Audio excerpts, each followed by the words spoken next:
This is so fun. Wait, how many ingredients is this already that I'm seeing? So kimchi has a few additions. I mean, it's not miso. So there are a couple things. Some of it's totally optional, and some of it I would definitely not omit. So we get to play a little bit here. Oh yeah, so these are what we call the aromatics. So we've got garlic and onion and ginger, and that really flavors the food. Mm-hmm. And then we have like the actual ingredients that get fermented, and to ferment anything, you've got to have lactic acid. Basically, that's just the starting point for having really good bacteria grow. That's what makes this so good for your gut. Besides being delicious, it's also delish. Yeah. It also just like has really good health properties for you. I miss having kimchi. I mean, especially growing up in Korea, where both grew up in the States and Korea, but kimchi was a staple. You eat it in every single meal. And, actually, I didn't realize until I came back to the States alone for high school, and, high school dining hall food is a whole other conversation. I wasn't used to eating vegetable because I was used to having a diverse palette of food in my normal everyday, meal. I mean, you have soup, you have at least 6 side dishes, you have kimchi, which is one of the many, and even that, I love the mixed texture. Okay, so important question, Eliza, for you. What phase of kimchi do you like? When it's right, when it's fresh? That's often the differentiator of whose household do you go to eat kimchi? That's a good question. I actually just like making it. I far prefer the process of making it. Because you have to. You don't have a preference? You need to have a preference. Well, here's the thing.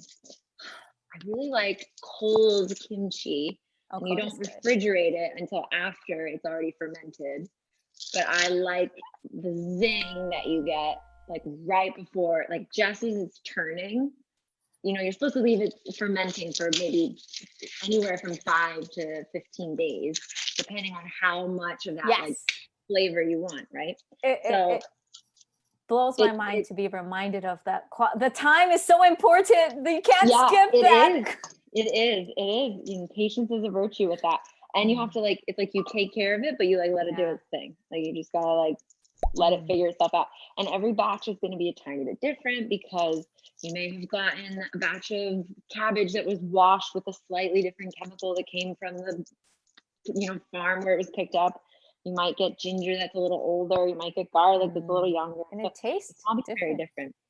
Absolutely. Yeah. So with that being said, I know we have folks here. Welcome to Innovators Kitchen for another episode where we pair cooking with leadership lessons.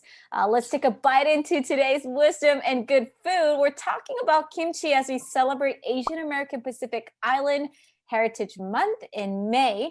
Not only just because I'm Korean and I'm biased and kimchi should be in every table. Eliza also likes it. She's obviously not Korean. Right there with you. So this is not just me. Eliza actually suggested let's do kimchi.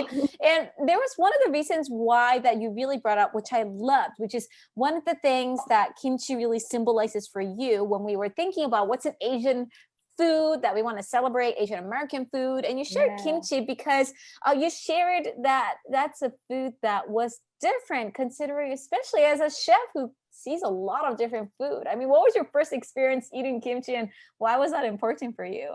Well, it's funny. It took me a while to really understand the varieties of Asian food. I mean, when you say Asian food, that means so many different things. It's so hard to you need to pictures of it.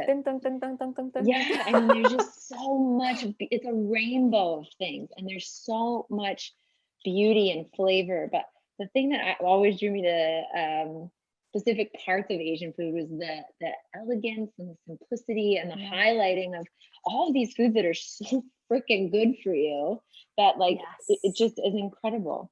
So my dad was actually the person who first introduced me very beginning of 12-year-old Eliza's life in the culinary world. And he took me to my very first sushi restaurant. It was a take your daughter to work day. And I had never, ever, ever, ever, ever come close to sampling anything. I grew up in Cornfield, Pennsylvania. So we got to sampling all this amazing food, and he intentionally ordered everything that he could possibly think of that would freak me out a little bit. We had octopus, and we had eel, and we had like every raw fish sushi item that he could get for me, and I gobbled it up. I wanted to impress him a little bit, but I also like really genuinely was curious. I was excited about all the varieties that was in front of me, and like these textures and flavors I'd never put together before, and like it was magical. So that was kind of like a big eye-opening. You weren't scared? I was like a little scared. I was a little nervous, like doing that first bite. Yeah. And then after that, it was sort of like, okay, like I did it once, I'm gonna do it again. And I'm just gonna like observe and see what happens. And like, and you know, it was transformative. And when I first learned how to make kimchi, it's one of those kind of trendy things right now that I had no idea I had the power in my own two hands to make, you know, and being taught how to do it kind of made me feel like, okay, well, anything's possible. I can do this. Well, that's so powerful. I mean, I'm guilty as Asian. I think I only had sushi because I was scared of raw food for a long time. Even though my family used to joke that you want to bring Monica to a sushi restaurant because your bill is gonna be cheap. She doesn't eat raw fish. So they would make sure they bring me because I would order all the California roll type of like cheaper menu option for the longest time. And I applaud you on your courage that your father gave you the space to do so. And for me, it reminds me a lot, both in food. I think, you know, as somebody who grew up in like, especially that dining hall experiences, I think I still something I go back to, which is just a reminder that I didn't realize how important both food and then your everyday experience influences how you think about what is normal or not. I mean, like when I was growing up in Korea in elementary, middle school, it was normal to have multiple textures. Like it wasn't just the taste. Like, I mean, that's one of the reasons why I love kimchi, which again, one of the things for folks who might not know, the version that Eliza is making now is the most traditional main kimchi type, which is the cabbage base. But there is probably 100 very diverse kimchi types, which I think blows most people's mind if they're not aware. And that just shows because of the different regions and just in the tiny country South Korea, and then if you include North Korea, like even more. And that's because of what locally was available, what type of seasoning, what type of taste preference. So like people, the joke that I said earlier to Eliza, that's actually the common question among Koreans. Even we ask ourselves like, wait, what's your kimchi type? I was like, if we like a different kimchi, we might need to fight in our food table because we need two different types of kimchi. Actually, it happens real time. Like for folks who grew up in the South and then like the northern part, like their kimchi preference is different because they grew up differently, which is a whole other story to it. But it's so humbling because I think, as you said, unless we're being intentional in exploring and, you know, wanting to try different things, it's hard. And I think as we celebrate Asian American Pacific Islands this month, I hope not only do folks get a chance to try different Asian food and just, you know, celebrate Asian American Pacific Island voice, I hope that it's a reminder of how important it is to intentionally, not just in particular months or days, but to constantly diversify your experience. And I love that that's something that your father did for you. And I know that's not the only time. Like, when are other moments looking back you'll say that really expanded your horizon, Eliza? Oh my gosh, every time. I mean, and you've already made so much in the meantime. You finished chopping. Oh my gosh. Well, I'll tell you, this is the whole fun of making kimchi, is the massage you give your wrists when you have to kind of pull out some of this lactic acid. So you add salt to the cabbage. This is why food is so magical to me. You take two simple ingredients like cabbage and salt, and then in a short amount of time, in a small process, you create something completely different. Wow. Chemistry here is so cool. But I'll also say, I think the reason I got into food from the very get-go was because I would never learn it all. And that's what makes it, like, to me, Asian food so magical. I will never be able to be an expert at every single type or style of Asian cuisine. There's so many. And I think in that sense, we can kind of take the same look at people. You know, we're never going to understand a person fully. We're never going to understand like, it's just kind of a magical thing where you can just allow a little space to have that curiosity we keep talking about, have that kind of sensibility of really trying to understand more deeply, and knowing you're never going to fully get it. Like that's and that's kind of the cool thing. You just keep learning. It can be terrifying. It can be absolutely. When the first time I tried to make kimchi, I was so panicked about messing it up. I messed it up. Like that. It's crazy how the sidekick works, right? It's like the fear actually drives. It's like, congratulations, you have succeeded in getting the result you wanted. It's wild. It's wild. But instead of approaching something like this, something so foreign to me, I mean, look at me. Like, this is not something that I grew up on meat and potatoes, and like to approach something like this instead of with fear, with a little bit of excitement and curiosity. I think having that kind of mentality, no matter what you're doing, if you're not elbow deep in cabbage, you could do this in a lot of ways. You could be approaching a new job, or, you know, having an interview with a new person, and you can have the same sort of, you know, outlook in exactly the same way, having a sense of that excitement and curiosity at the perspective of something new, because you just might learn something. Well, what's something that you would say that really helped you diversify your experience for you as well, especially as, you know, a female in the culinary world? I know we speak about this a little bit more in some of the other episodes as well, but, you know, what gave you the courage, not just in food, but continue to step out of your comfort zone to just be yourself? That's such a great question. I think I started realizing I do my best when I am my best, and the only best Eliza there is the regular Eliza, not somebody putting on a mask and trying to fit into a mold.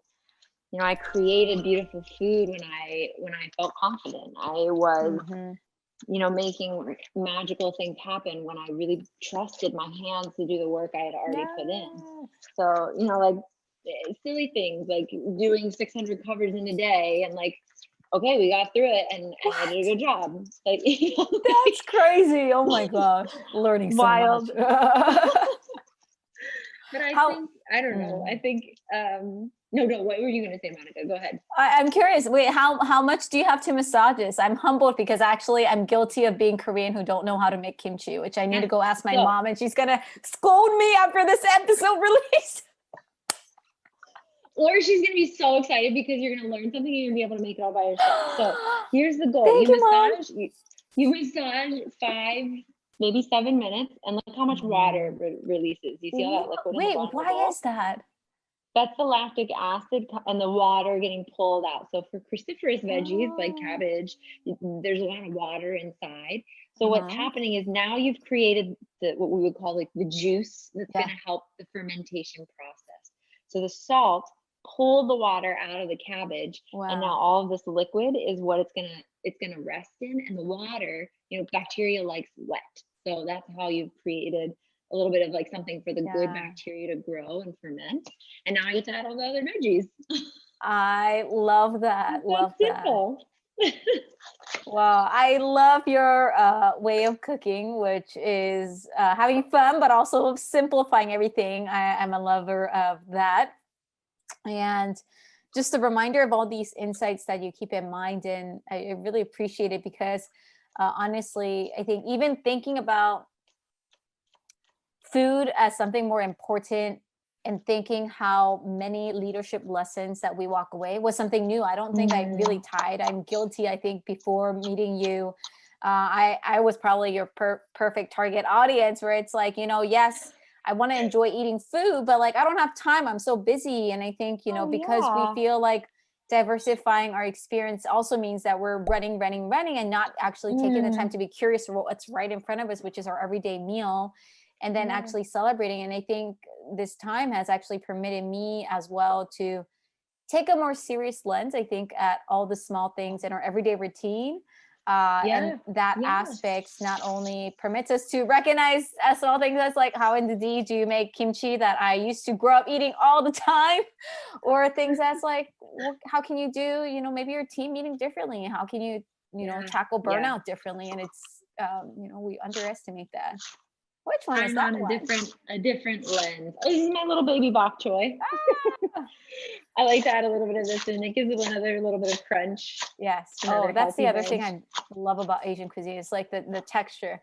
I need the chewy, the crunchy, the sour, the salty, the umami, the sweet. That's why I got bored in the dining hall. Like I had only pizza and like bagels, which I do still love, but like I had only one kind, not like the variety. And then like I was like, why am I full? But then not really full. Like it didn't have the diversity again. So I think you're hitting on something so important. There's like a phrase I carry with me in my head. I don't know why, but the opposite of love is indifference. When you start becoming like indifferent, not kind so of like caring, you just get so stuck, right? That kind of like, and if we do that in our food world, in our business world, whatever world it is, being able to shake it up a little bit, I think is really what keeps you propelling forward, right?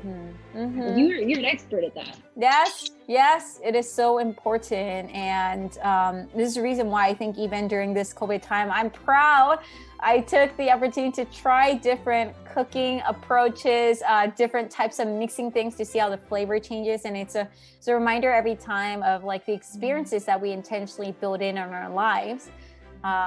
We can always choose what we can do differently. And so with that, I know we still have to cook a little bit more, but for folks who have to head out, we will see you again at our next episode. So see you later. Thank you.